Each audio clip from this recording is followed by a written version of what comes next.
Welcome to The Right Focus, a podcast for writers, newbies, and veterans, and everyone in between. We're hosted by M.A. Lee with the assistance of Remy Black and Edie Rooms, all from Writers Inc. books. Our focus is productivity, process, craft, and tools. Each episode lasts as long as it takes to fix a quick dinner, drive a short commute, or take a brisk walk. Resources and links are in the show notes. Visit us at therightfocus.blogspot.com. Now, on to this week's episode.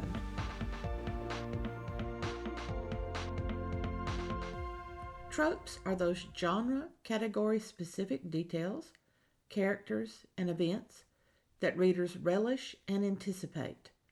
A magic sword, the hard-nosed detective who drinks on the job, the corpse found and lost in a cozy mystery. Some tropes, such as the golden child or the orphan child, transcend a single genre and can be found in all major genres. Genre tropes can build a plot, but tropes are not plot. They are tools. Not every screwdriver in a toolbox is used every time you need to screw in a screw. Not every trope is used every time you write a novel in a specific genre. If you do use every trope to build a plot, well, as a writer, you're screwed. I won't list genre tropes in this episode. Those are easy to find. I will explain the reason we writers are screwed when we depend upon tropes for our plot and characters. According to Merriam-Webster, a trope is merely a figure of speech. In one respect, the trope functions like a stereotype, a character thrown into a story for one purpose, the femme fatale who tempts the morally ambiguous guy into murder, double indemnity, and many of the stories of the film noir genre, for example. In writing, a storytelling trope is a situation that will quickly develop a scene. The soft-hearted hero who rescues the kitten. The situation is shorthand for character development. Many new writers fall into the wish fulfillment of tropes for novels, thinking enough of these stereotypical scenes will fill a manuscript. Lists of tropes can be found everywhere online. While we can pick and choose which to add to our stories, tropes should never be the backbone or the skeletal frame of the story. Remember, story is best called a revelation of character through conflict. The logical structure of that conflict with guides for pacing and tension, that is plot. A list of tropes are tropes developed into scenes one after another. That's not plot. We can and should use tropes, but we shouldn't depend on them for character arc and plot development. Plot is conflict that reveals character in action. We might propose that the original genre tropes arose from the folk ballad and the Commedia dell'arte movements. Folk ballads are filled with the tropes for love, death, and betrayal. Sir Patrick Spence, Edward, the demon lover, and Barbara Allen are all classic examples of folk ballads. Here's Lord Randall. Oh, where have you been, Lord Randall, my son? Oh, where have you been, my handsome young man? I have been to the wildwood, mother, make my bed soon, for I'm weary with hunting, and fain would lie down. This lets us know that there is a problem. We don't yet know what the problem is. The trope of a folk ballad uses the question-answer sequence. Where got you your dinner, Lord Randall, my son? Where got you your dinner, my handsome young man? I dined with my true love, mother. Make my bed soon, for I'm weary with hunting, and fain would lie down. Here's the true love that's part of every folk ballad. All should be well, right? Nope. There's a reason our hero Lord Randall wishes to lie down. So the mother asks the question in the next stanza, what got you to your dinner, Lord Randall, my son? What got you to your dinner, my handsome young man? I got eels boiled in broth, mother. Make my bed soon, for I'm weary with hunting and fain would lie down. Oh, here we have a really strong continuation of our problem.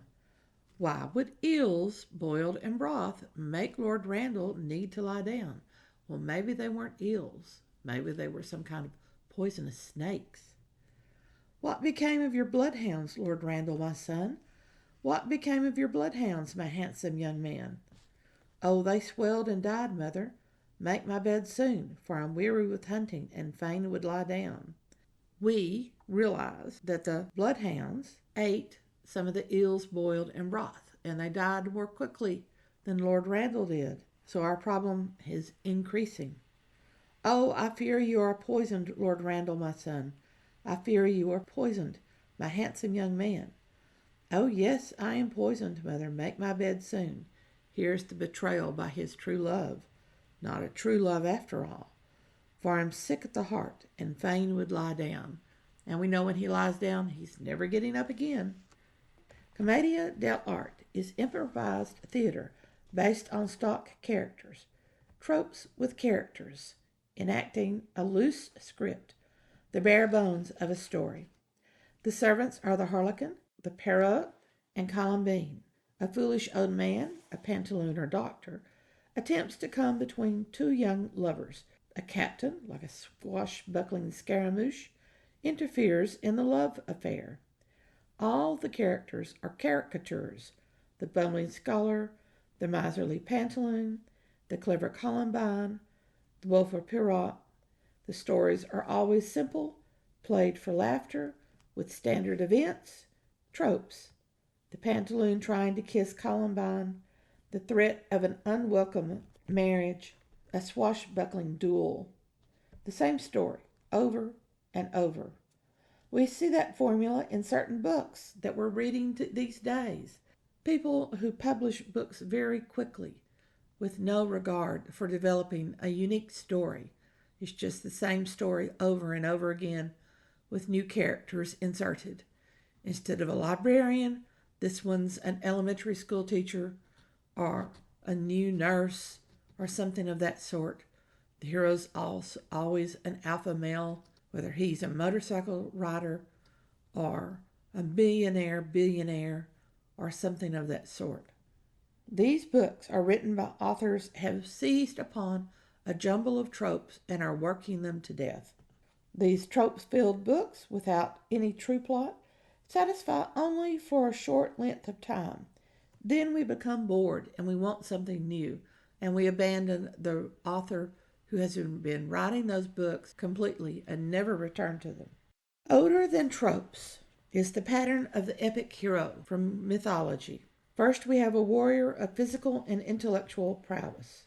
That warrior is surrounded by other great warriors, but only he can achieve the great deed. Gods and goddesses interfere in the story. Third, Anukia, Greek for descent into the underworld, tests the hero's courage and endurance and cunning. He will encounter guardian monsters, lost loved ones, and the rulers of the underworld. 5. He will also enter a mystical place, a dark wood, and encounter an enchanting sorceress. 6. He is not only strong physically and mentally, he is honorable and ethical and upholding a code of honor, often at personal cost. 7. The hero does not oppress the weak, he defeats those who do so. We can look at these tropes and construct our stories to include each one, but tropes will not create the plot, merely inform it. Tropes serve reader expectation, but we best serve a reader when we twist those tropes to make them individual to our story. Satirists love to work with tropes because they serve the need for turning reader expectation on its head, screwing with our expectations. Mark Twain played with the subgenre of the epic hero, the knights in shining armor on a noble quest, in his satire Private History of a Campaign That Failed, based on the start of the Civil War. Medieval knights have wondrous weapons. Twain's clueless young men have rusted muskets, which they don't know how to use, and for which they have no bullets, although they do have black powder. That Knights on a Noble Quest trope has several required elements, each of which Twain skewers. First, the noble hero with his supportive comrade, which is also skewered by Cervantes in Don Quixote. There's always an aged king who needs support. The original wounded King Arthur or the failing businessman. Fair maidens who admire the heroic knights, a trope which George R.R. Martin turned on its nose by writing Brienne of Tarth. A trusted mentor, the Arthurian Merlin is transformed as Gandalf in J.R.R. Tolkien. In a modern setting, this may be the IT guy who can hack into any system. The worthy cause requiring heroic deeds, such as "My name is Inigo Montoya. You killed my father. Prepare to die," said in The Princess Bride, which is by William Goldman. The fierce dragon, whether fire-breathing or a watery kraken, or beloved's former fiancé. And the treasure that makes the riddling quest worthwhile, the Holy Grail, or the destruction of the ring, or the Death Star, or even the diamond ring on the third finger of the left hand. These tropes are highly effective because Twain satirizes with them. If you haven't seen the 1970s interpretation of A Private History of a Campaign That Fails, you should watch it. It is hilarious. It's also sad. It has a lesson for us all, which satires should do. Any list of genre tropes does not depend upon sequence. An individual trope can be inserted into a scene without forming the whole scene, without regard to position on a list. Some tropes do fit best in the beginning or ending sections, but others can fit anywhere, and you can repeat them over and over again. Do play with tropes, transforming them, as the Noble Knights are by Twain. Transformation brings creativity to our stories. The greatest benefit of tropes, and the reason they are so seductive to writers, is the speed of story crafting. Pick a baker's dozen of the tropes, decide their order, and start writing. By the time you finish the scenes with the tropes, you can have the skeleton and muscles and major organs of a plot. Only the heart and the brain of your story are lacking, and that comes through character development, where your main character faces a conflict which reveals the inner workings of your main character. All writers depend on the tropes, especially the writers of the Pulp Fiction era. Earl Stanley Gardner of the famous Perry Mason series reveals his genius as a writer by adding heart and brain to the tropes, lifting them outside of their stereotypes. Gardner used story wheels, cardboard spinners with tropes written in the spaces. He would spin his story roulette wheel to determine the situation.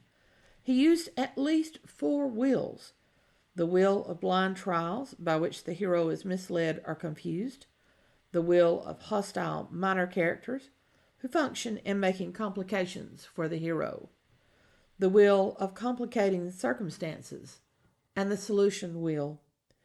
The plot wheels were invented and patented by Edgar Wallace, another prolific crime novelist. Karen Woodward transcribes the 4 wheels in her 28 October 2013 blog, NaNoWriMo, Earl Stanley Gardner, Perry Mason, and Plot Wheels. The link of that is in the show notes. The University of Texas at Austin has the above 4 spinners in their archives.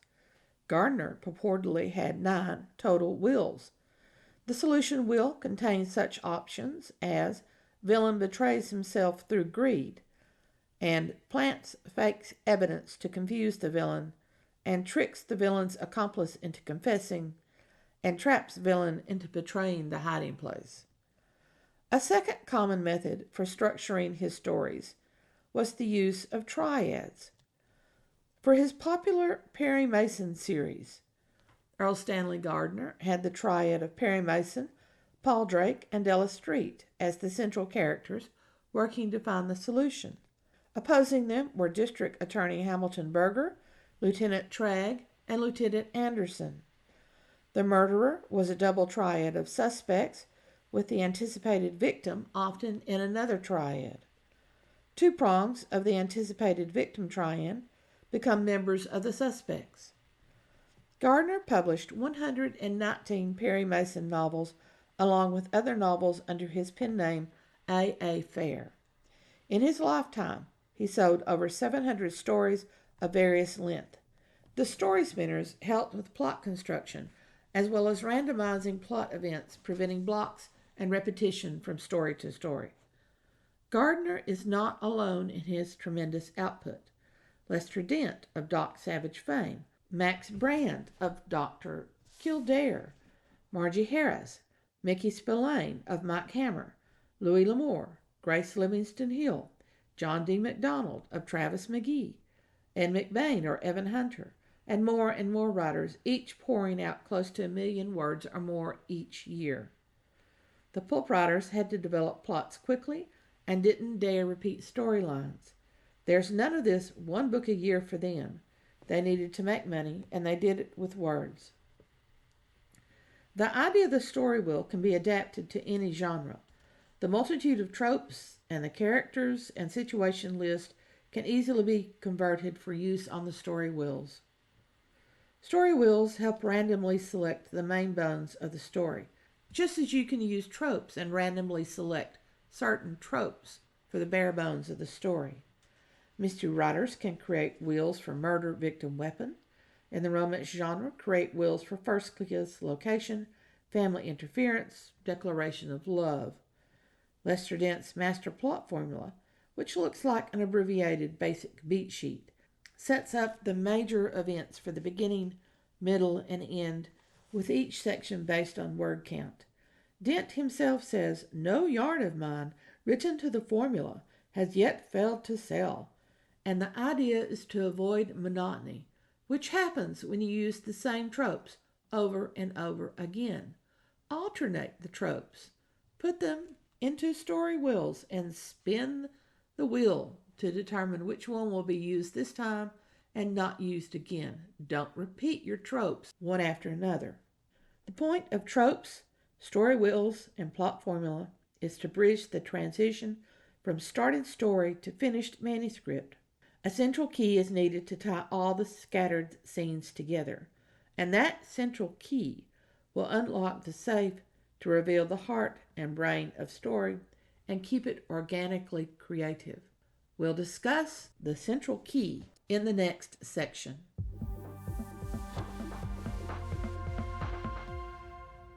What do writers want to know about plot?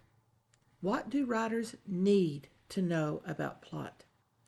The right focus is taking a comprehensive view of plot, the structure that develops characters, genre expectations, major story structures, pacing, tension, suspense.